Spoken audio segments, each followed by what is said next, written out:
हरियर बसे वो, माया के बात ला मन में रचे वो, हाँ माया के बात ला मन में रचे वो। ठंडा ठंडार चले धीरे धीरे, संगी मोरे आजा बैठन संग तीरे, संगी वो बैठ संग तीरे। सांझ परे जब सूरज ढल जावे, सांझ परे जब सूरज ढल जावे, नदिया के पानी सोना चमकावे, मोर मन गावे खुशी का, गूंजे चारों कोती माया के तान।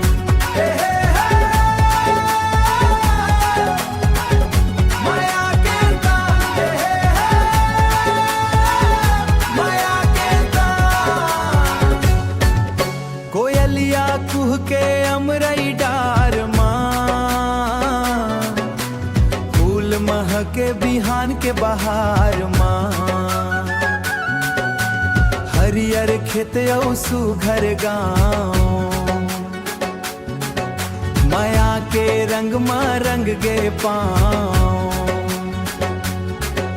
माया के रंग माँ रंग गे पाँव।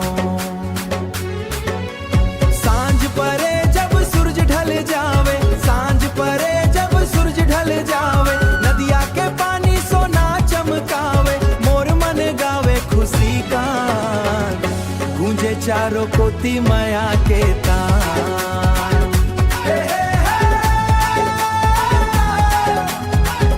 माया के तान, माया के तान, माया के तान।